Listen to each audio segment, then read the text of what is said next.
couple of years back now, I did a video on a little known indie game called Seed of the Dead. It was a zombie horde shooter with a distinct anime aesthetic and some unique mechanics. And for reasons I can't really fathom, it seemed that that review was just really popular. Alright, who am I kidding? I know exactly why that video was so popular. Well, over the last few months, I've been up to something that most people don't know about. I kept some Jehovah's Witnesses tied up in my basement, but I also backed the sequel, Seed of the Dead 2, Seed with a Vengeance, on Patreon. The chickens have finally come home to roost, Sunny Jims, because the game has been unleashed, developed yet again by Team Kramer, and featuring the kind of subject matter that you can't possibly explain or justify, even to a loved one if they happen to walk into the room while you're playing it.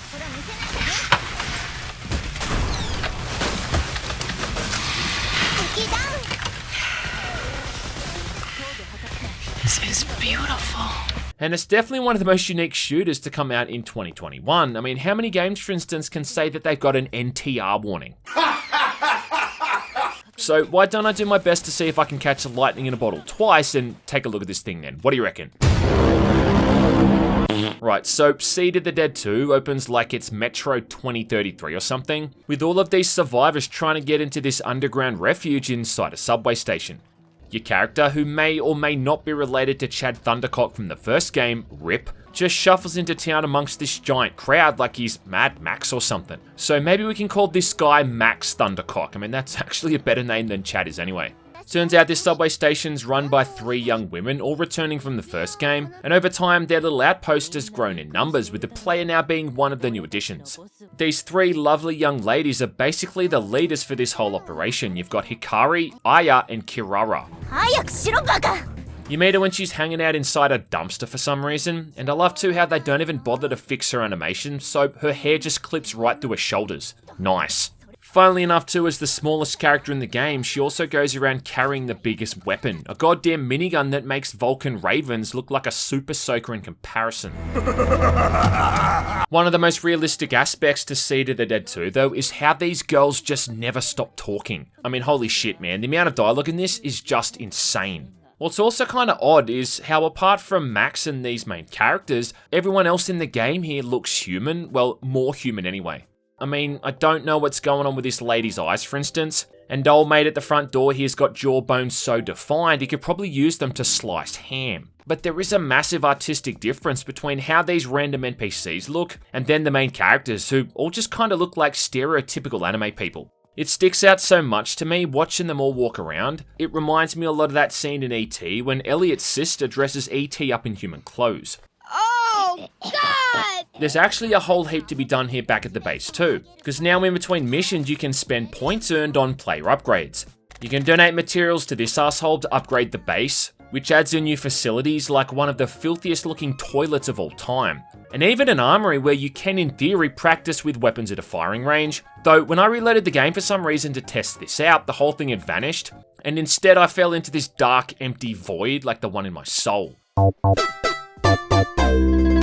Mainly though, this is just a place you can chill out in between the main missions. Talk to the girls, change their outfits, give them gifts, and also just ponder the meaning of life. Remember, no Russian. Like the first game, the whole thing's broken down into acts with 8 in total, with each of them sending you and these girls to a new location to kill a bunch of zombies until you reach the end.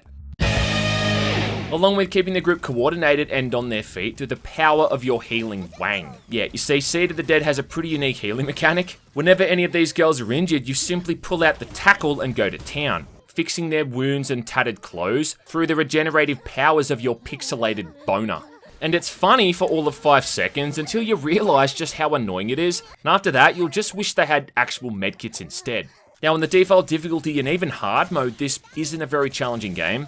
In fact, it's actually kind of hilarious just how much damage you can take. But thankfully though, this time around they've also included checkpoints.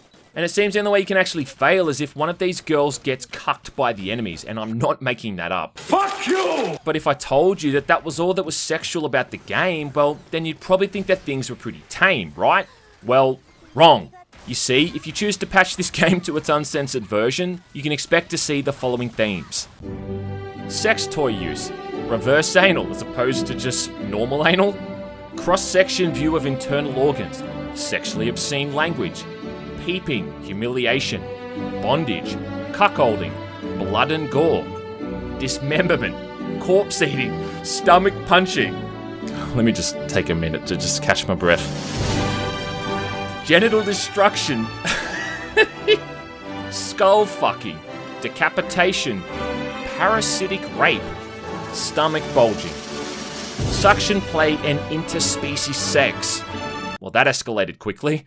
I don't know about any of that stuff in particular, but I can say one thing for sure is that the death scenes are downright traumatic. And there is a reason why they give you the option to turn these off. It's because they are so fucking disturbing. On the plus side though, if you fail a mission, you actually get to keep all of your experience and items gained up until that point.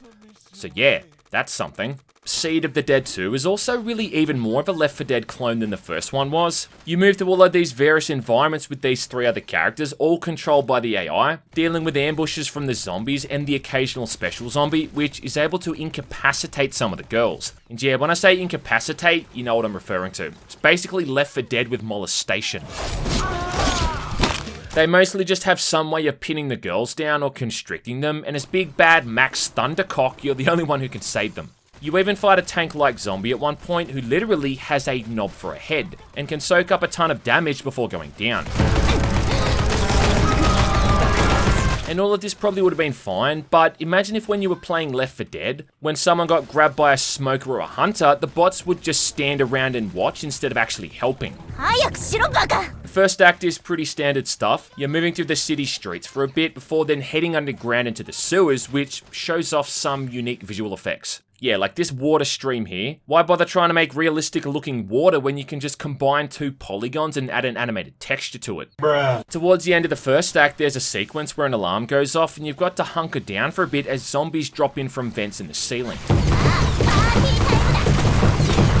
The main point of this first level though is to introduce the new character, Ichika, who's a brightly dressed woman who's walking around the city all by herself with a dark secret as her only companion, which will come to light as you get further in the game. Yeah, mysterious.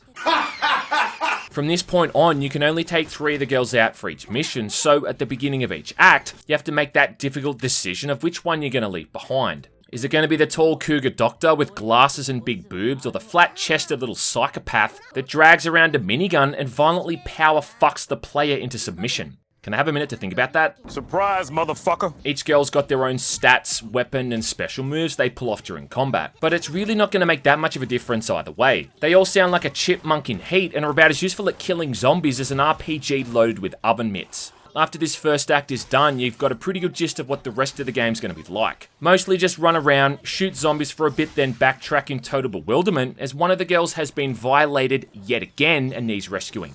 For each level, the placement of weapons and items is somewhat randomized, and the hordes of zombies also seem to be somewhat random too, with different spawns happening at different times, so it actually seems to have some element of replayability. Yeah, I know, I'm as shocked as you are. Killing enemies earns you points, and you get more points from headshots, and then even more points when you defeat these tougher zombies. Amazingly too, there's some decent feedback when popping these heads, so it actually makes the shooting kinda satisfying. And I hate to admit it, but there's actually some pretty fun weapons to use as well. There's some basic SMGs, you've got a Vector, an MP5 and a P90, and the animation for this one is so basic that when you reload it, the magazine just magically appears back inside the gun. There's a shotgun with a pistol grip that kind of reminds me a bit of the shotgun from Duke Nukem 3D. Damn, I'm good. There's an AK and another assault rifle that does decent damage. There's a Spaz 12 and even an AA-12, which proves once again that putting that thing in a video game can do no wrong.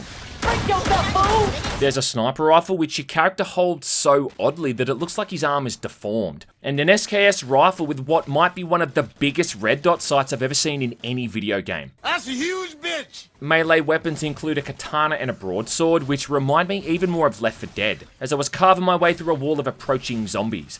During one mission, I even had a goddamn chainsaw. Plus, there's another melee weapon which is even more unique. It's a magic wand that electrocutes zombies. Yeah, well look, I've been on the internet long enough to know what this thing is supposed to be, and if you're not sure of what it is, well, go ask your mum.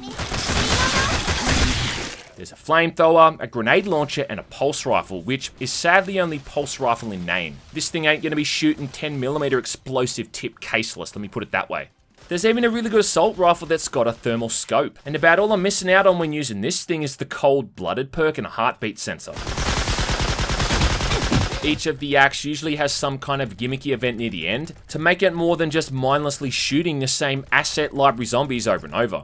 The second act, you're inside a supermarket and have to defend the girls while they slowly carry cardboard boxes to a nearby truck. Made a little bit easier though when I discovered you could make them move faster by pushing them forward with the splash damage from the grenade launcher. Yeah, thank God there's no friendly fire.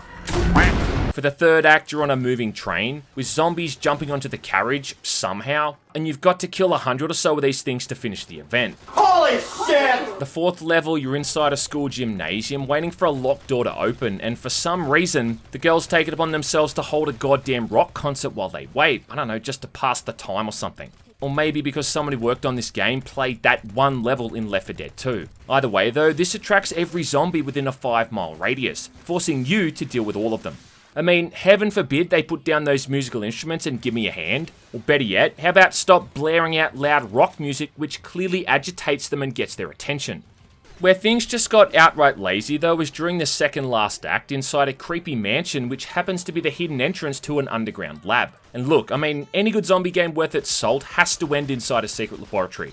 But the mansion itself looked really familiar, and I couldn't put my finger on it at first until I realised I'd seen it in another horror game called Pacify. Pacify is one of those shitty streamer bait horror games that you can play with a couple of mates who were dumb enough to be convinced into buying it and playing it with you. They're lazy, quickly thrown together dog turds where you run around a single location trying to find randomly generated items, while you also have to avoid some super tough and menacing supernatural figure. In Pacify, it was a creepy little girl because, yeah, that trope hasn't been done to death yet, has it? Set inside this mansion while you find and burn all these demonic dolls in the basement. They've even got the exact same room layouts and everything, even down to the boiler room having the exact same furnace. It's lazy, man. It just makes me sick.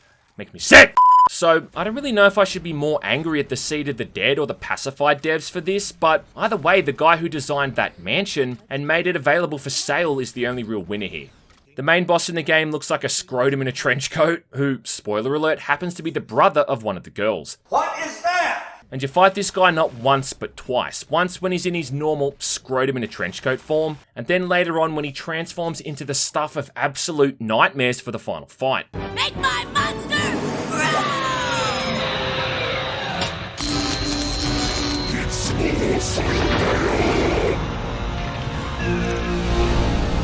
Now I have to admit that this is actually kind of impressive. He goes from being a poor man's tyrant into this giant amorphous mess of congealed body parts. I mean, I doubt they picked this thing up on the Unreal Engine 4 marketplace, let's put it that way. It's actually some pretty decent body horror and really out of place artistically in a game that's otherwise pretty by the numbers when it comes to its aspects of presentation. So you know what, good on him. If they're gonna make one enemy stick out amongst the rest, I'm glad it got to be the end boss, even if he does still go down like a basic bitch either way. Mess with the best, die like the rest, bitch. Once you've finished the main 8 acts, which ain't gonna take longer than 4 or 5 hours, you're then trying to max out the intimacy rating with all of these girls. This is done back at the home base by giving them all these unique gifts, and as you'd expect, each of these girls has their own personal preferences, with one girl's trash being another one's treasure. ありがとう。 Once you rank up their intimacy level, they get a boost to their stats, which makes them slightly less pathetic during combat. Along with it unlocking yet another sequence where they babble on for 5 minutes, or a romantic interlude where my boy Max can finally lay some goddamn pipe. And there's nothing better after a long hard day of zombie killing than getting your rocks off, in uncomfortably looking sexual positions, with the kind of expression that looks like you just found out you got pancreatic cancer. One of these ended up being inadvertently terrifying as the girl sprouted these nightmarish appendages and turned into a goddamn eldritch horror. It is also pretty weird how you can bang any of these girls at any point during the main game, but you still have to increase their affection towards you out of the main game mode through this gift-giving mechanic. I mean, shit, talk about mixed signals. The only other real thing that pisses me off, why am I laughing? The only other real thing that pisses me off is how the upgrades don't ever really make you feel all that much more powerful. There's upgrades to increase your health points, your movement speed, and your semen reserves, and you can even upgrade your starting weapon to be a cyber pistol. Why am I saying it's so funny? But there's still no upgrades that just increase the base damage your weapons do. So even end game, when you've maxed it out to level 30, you still don't really feel like you're doing that much more to the enemies. Just kind of feels like you're shooting them with hot farts.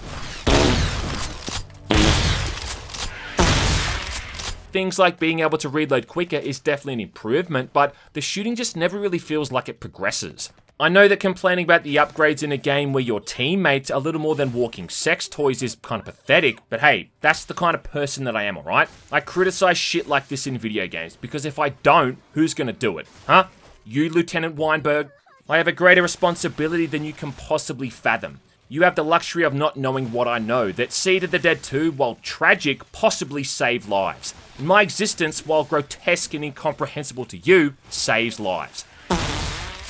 Finally, it probably won't come as a shock to anyone, but this game kind of runs like shit. Cold shit, in fact. I'm running it with a 3080 Ti, and I still had plenty of choppy frame rate moments, which isn't really justified considering how bare bones the whole thing looks. But complaining about performance issues on a game like this is kind of like complaining about a stripper having an ingrown toenail.